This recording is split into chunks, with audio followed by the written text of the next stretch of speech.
Rev up your engines!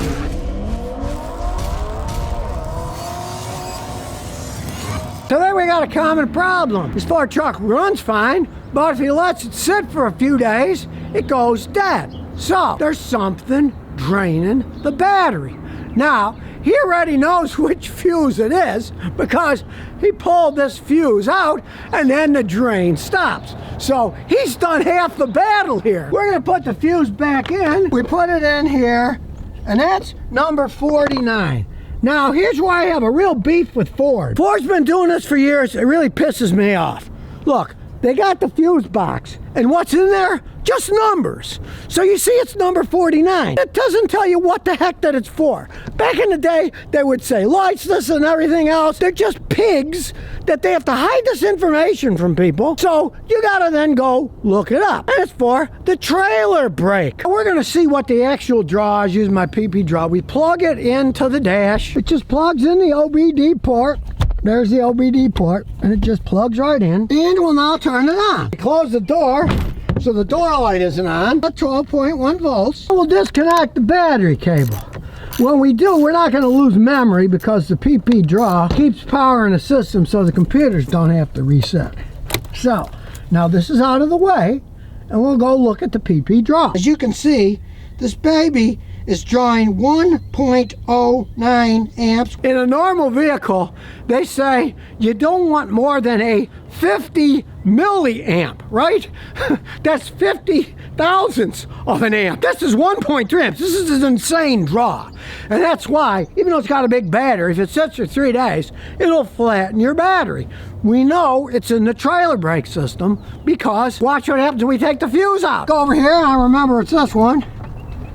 Now that's gone. It's gone down. It's now 650. Now it's dropping. We'll wait a few more minutes and see how far down it drops. I've seen this before. And the reason that I figure it's a control module is this. You see how it's gradually dropping? Well, guess what? When they're computer modules, they gradually drop. Now let's say you had a short in a wire going to the trailer assembly, right? As soon as you take that fuse out, the short's gone. There's no power going to it. That amperage draw dropped right down to nothing, or less than 50 milliamps. Realize you're always going to get a draw on these things because of the computers and stuff. There's always some. But if it's over 50 milliamps, and this is what, 10, 100 times worse? So let's see what happens after a few more minutes to the draw. Okay, now it's down to 480. Now this does have a burglar alarm system too, so what the heck? We'll close the hood to make sure any switches are all shut off because any power is still going to drain stuff. And that's why I put the key fob over there behind the wall because it'll even pick up on a key fob. So, you got to make sure there's nothing that's live in the car when you're doing the test. Now, what does this show? You must be patient because now, like 20 minutes later, after jumping up and down, it went 800, went down to 600, went back up. Now it is only 11 milliamps, 10 milliamps, which is just a tiny bit of draw. Now, the way this acted is I watched that come down, and it took 15, 20 minutes to come down to an acceptable range. That's telling me it's definitely computer module. Like I said, if there was an electrical wiring short, as soon as you take the power off, guess what? The drain is gone. But computer modules, they store stuff so they can hold on to electricity. Now, thank goodness this wasn't an Audi. Some of the Audis have to sit for 10 to 12 hours, normally with no problems, to drain all the stinking little computers on the car so you can actually test them. Now, the Fords don't take that long, as you can see. It went down to 10, 11 milliamps within 20 minutes. Could you imagine working on a car? You gotta hook up a machine, then wait 10, 12 hours before you can start testing it? That's another reason I say stay away from that German crap, because that's what it is.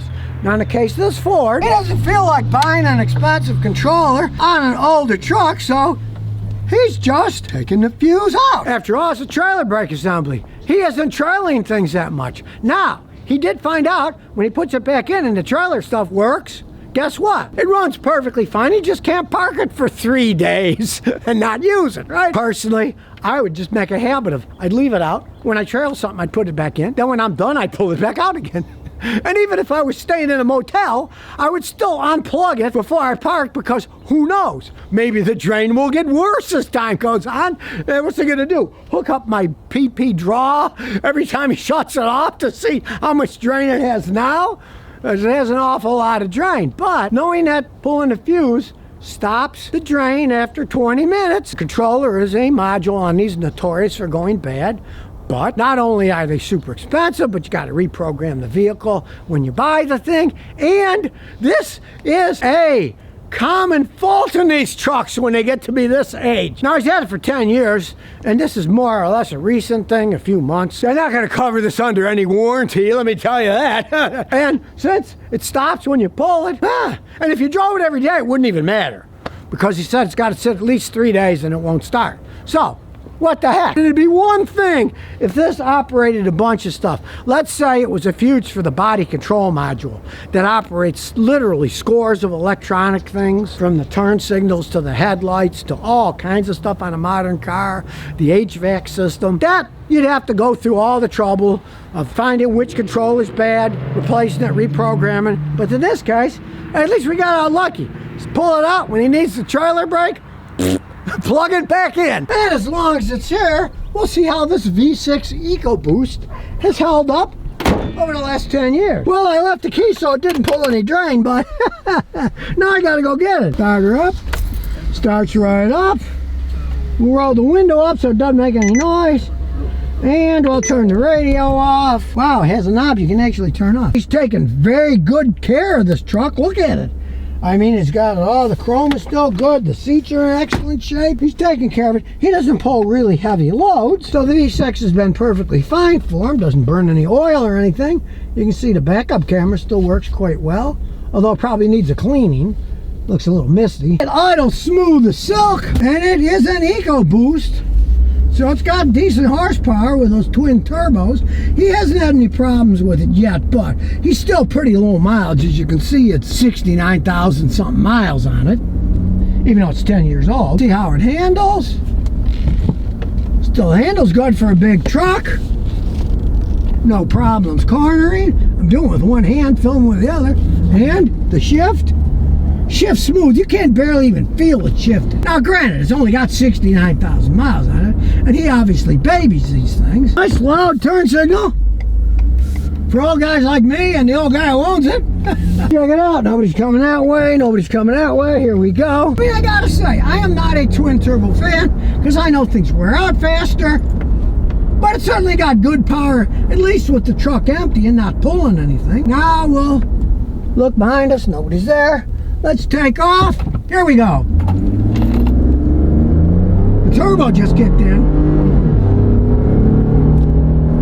Of course, it doesn't have the zip of a V8, but it's plenty enough to get you where you're going. And say we're going 50, we'll floor it to pass people. It picks up decent for passing on the highway. Nothing wrong with it. I just don't like the V6 turbos, because the turbos will wear out, the engines will wear out faster.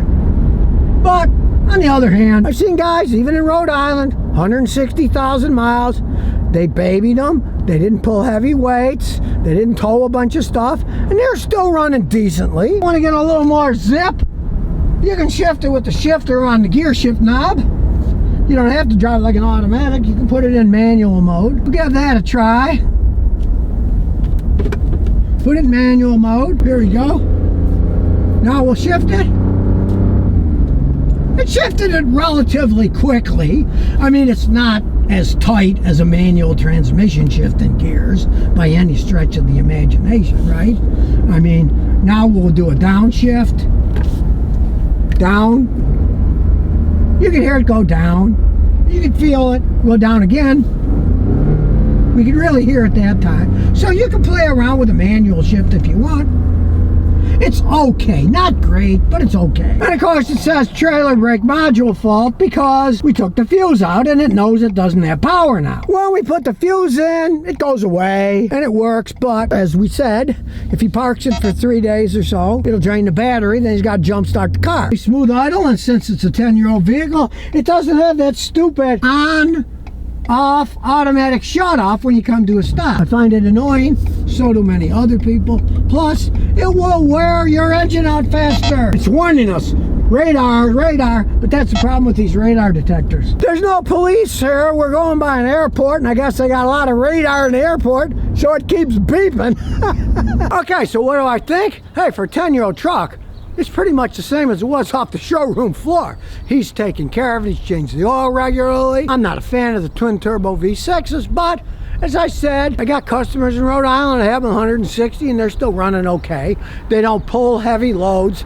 They don't hook up big heavy trailers and drive all over the place.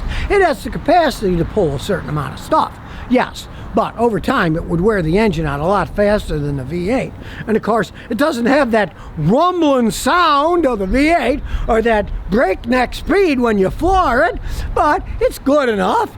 And other than that stupid controller draining the battery, it's still a decent vehicle. So a lot of times, hey, minor things like that in a 10-year-old truck, take the fuse out. What the heck? And if you do want to find a problem in a car, now you know at least how to find it. And if you want to go through the trouble of buying a controller, getting it reprogrammed, go ahead. At least you'll know that you're not wasting money and you're fixing the correct thing.